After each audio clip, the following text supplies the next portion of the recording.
नमस्कार, अमन study point पर आप लोगों का हार्दिक स्वागत है। मॉक टेस्ट के अंतर्गत कुछ महत्वपूर्ण प्रश्नों को हम लोग देखते हैं। चलिए शुरुआत करते हैं। पहला प्रश्न है, निम्न में से किसका स्थगन गांधी-इरविन समझौते में किया जाना प्रस्तावित था? इम्पॉर्टेंट प्रश्न है। देखिए, इसका जो सही जवाब होगा वो ऑप्शन बी होगा।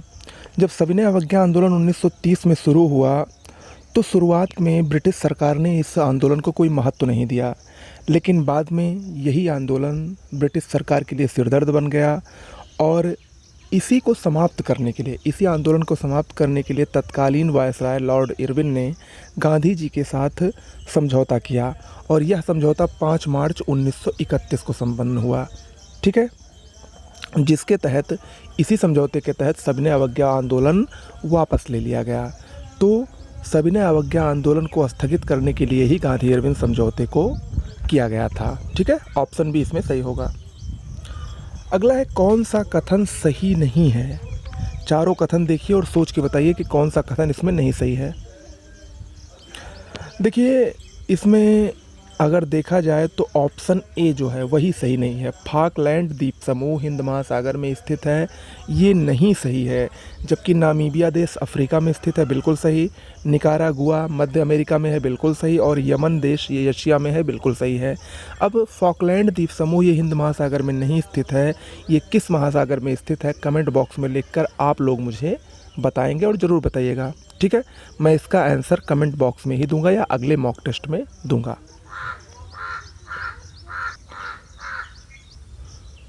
अगला प्रश्न है, जो व्यक्ति संसद का सदस्य नहीं है वो केंद्रीय मंत्री रह सकता है कितने समय तक?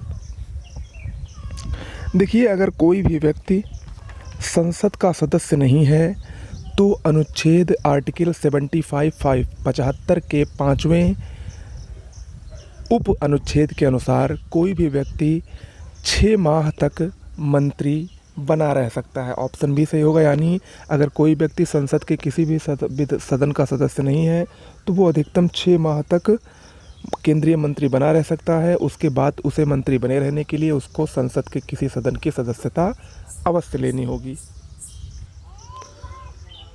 अगला प्रश्न है, सर्वेंट ऑफ इंडिया सोसाइटी के संस्थापक कौन थे? देखिए, सर्वेंट ऑफ इंडिया सोसाइटी को भारत सेवक मंडल भी कहा जाता है। इसकी स्थापना 1905 में गोपाल कृष्ण गोखले ने की थी और इस संगठन की स्थापना का जो एकमात्र उद्देश्य था वो यही था कि स्वतंत्रता प्राप्ति के लिए अच्छे से अच्छे सैनिकों या जो कार्य सेवक हैं उनको खड़ा करना, उनकी तैयारी करना, और यह संगठन अपने इस उद्देश्य में काफ़ी हद तक सफल रहा था। ओके, अगला प्रश्न है, लाल कुर्ती दल संगठित किया गया था किसके द्वारा? देखिए, या किसके लिए लाल कुर्ती दल संगठित किया गया था? लाल कुर्ती दल सविनय अवज्ञा आंदोलन के दौरान खान अब्दुल गफ्फार खां ने इसको संगठित किया था।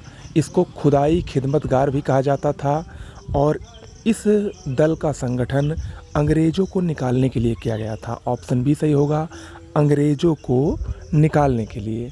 ठीक है, अगला प्रश्न है, तालीकोटा का युद्ध हुआ था। तालीकोटा का युद्ध किसके किसके बीच हुआ था? देखिए, जब बहमनी राज स्वतंत्र हुआ था, बहमनी राज और विजयनगर साम्राज्य जब स्वतंत्र हुआ था और बहमनी राज के स्वतंत्र होने के बाद बहमनी राज 5 भागों में 5 राज्यों में विभक्त हुआ था। ठीक है, तो जो 5 राज्य उसके विभक्त हुए थे जिसमें प्रमुख रूप से गोलकुंडा था, बीदर था इत्यादि थे, तो उन सब की यानी बहमनी राज की सेना और विजयनगर साम्राज्य की सेना के बीच तालीकोटा का युद्ध 1565 ईस्वी में हुआ था। ओके, तो यानी तालीकोटा का युद्ध कब हुआ था? 1565 ईस्वी में। बहमनी राज्य का जो 5 भागों में विभाजन हुआ था उनकी सभी की संयुक्त सेना और विजयनगर साम्राज्य के बीच ये युद्ध हुआ था। अगला है, नादिर शाह ने निम्न में से किसके शासनकाल में भारत पर आक्रमण किया था? नादिर शाह ने भारत पर आक्रमण लगभग 1739 ईस्वी में किया था और उस समय भारत में मोहम्मद शाह का शासन था जिसको रंगीला बादशाह के नाम से जाना जाता है। और नादिर शाह भारत में आया, आक्रमण किया और अपने साथ काफ़ी कीमती सामान जिसमें शाहजहाँ द्वारा बनवाया गया प्रसिद्ध तख्ते ताऊस, जिसको मयूर सिंहासन के नाम से जाना जाता था, वो भी वो अपने साथ ले गया था। ओके। अगला है डायनमो का क्या कार्य है। डायनमो का क्या कार्य है, सोच के बताइए। देखिए, डायनमो का जो प्रमुख कार्य है वो होता है मैकेनिकल ऊर्जा को इलेक्ट्रिकल ऊर्जा में परिवर्तित करना। ऑप्शन ए इसमें सही होगा।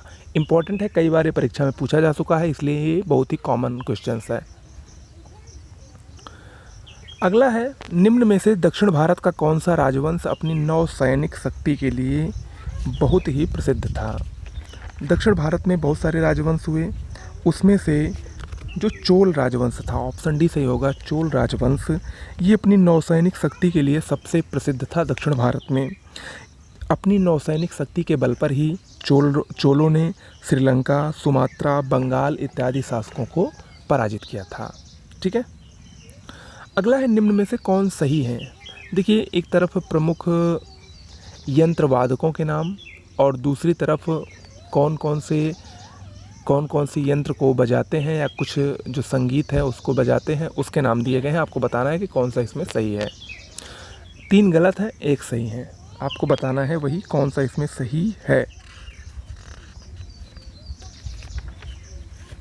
देखिए, इसका सही जवाब होगा ऑप्शन ए। सब लोग जानते हैं हरि प्रसाद चौरसिया, ये बांसुरी वादक हैं, प्रसिद्ध बांसुरी वादक हैं। कहाँ के हैं? इलाहाबाद के हैं। ये ऑप्शन ए सही है। बाकी तीनों सुमेलित नहीं हैं, तीनों को हम लोग सुमेलित करते हैं। उस्ताद बिस्मिल्लाह खां, ये शहनाई वादक हैं, ना कि सरोद वादक। अमजद अली खां ये सरोद वादक हैं, ना कि तबला वादक। और जाकिर हुसैन बहुत ही प्रसिद्ध तबला वादक हैं, ठीक है, ना कि शहनाई वादक। ओके, तो ये चारों सुमेलित हो गए। अगला है, मौर्यों के बाद दक्षिण भारत में सबसे प्रभावशाली राज्य कौन सा था। देखिए, भारत में सबसे पहले मौर्यों ने ही दक्षिण भारत में अपना प्रभुत्व स्थापित किया, ठीक है। लेकिन जब मौर्य चले गए तो उसके बाद दक्षिण भारत में सबसे अधिक शक्तिशाली शासन सातवाहनों ने किया, जिसको आंध्र सातवाहन के नाम से जाना जाता है, जिसमें गौतमीपुत्र सातकर्णी इत्यादि प्रमुख शासक थे। उसने दक्षिण भारत में अपना प्रभावशाली राज्य स्थापित किया, ठीक है। सातवाहन जो शासक थे वो ब्राह्मण धर्म को मानते थे और इनका सर्वाधिक प्रभावशाली शासक गौतमीपुत्र सातकर्णी ही था। अगला है, फ्यूज में प्रयुक्त होने वाली तार की क्या विशेषता होती है। देखिए, जो अक्सर आप लोग घरों में देखते होंगे, जो विद्युत परिपथ होता है उसमें फ्यूज लगा होता है, तो वो क्या करता है, वो अगर आप लोग अक्सर देखते होंगे जब बहुत तेज़ लाइट हो जाती है या बहुत तेज़ लाइट ही हो जाती है तो वो अपने आप ही कट जाता है, उसमें जो तार होता है वो कट जाता है और इससे हमारे जो पूरे घर की और भी पूरी विद्युत व्यवस्था होती है, लाइट होती है, वो बच जाती है। यानी सिर्फ नुकसान फ्यूज को ही होता है और बाकी पूरे घर की जो विद्युत परिपथ है वो सुचारू रूप से वैसे ही बच जाता है जैसे पहले रहता है। तो वही है कि फ्यूज में जो प्रयुक्त होने वाला तार है उसकी विशेषता क्या होती है। उसकी विशेषता होती है कि उसकी प्रतिरोधक शक्ति उच्च होती है और गलनांक निम्न होता है, ठीक है। इसी कारण वो बहुत जल्दी गल जाता है और हमारे जो और शेष विद्युत परिपथ होता है पूरे घर का, वो हमको सुरक्षित मिल जाता है। अगला है, सफ़ेद रक्त कण यानी WBC का मुख्य कार्य क्या है। RBC WBC के बारे में आप लोगों ने पढ़ा होगा। देखिए, WBC का सबसे प्रमुख कार्य है कि रोग प्रतिरोधक क्षमता को धारण करना, शरीर की रोग प्रतिरोधक क्षमता को बढ़ाना। और ये शरीर की रोग प्रतिरोधक क्षमता को बढ़ाता है। WBC शरीर में अगर उपस्थित रहती है पर्याप्त मात्रा में तो हमारी शरीर को रोगों से लड़ने की पर्याप्त क्षमता मिलती रहती है, ठीक है। ऑप्शन सी इसमें सही होगा। अगला है, टोडा जनजाति कहाँ निवास करती है। टोडा जनजाति एक आदिम जनजाति है। ये नीलगिरी की पहाड़ियों पर, खासकर तमिलनाडु और केरल इत्यादि में निवास करती है। नीलगिरी की पहाड़ियों के नीचे, नीलगिरी पहाड़ियों के नीचे ये जनजाति निवास करती है। टोडा जनजाति मुख्य रूप से तमिलनाडु में पाई जाने वाली एक आदिम जनजाति है। ओके। अगला है, निम्न में से किसमें कार्बन मिलता है। देखिए, कार्बन कोयले से प्राप्त होता है और कोयले का एक रूप है लिग्नाइट। लिग्नाइट एक कोयले का रूप है।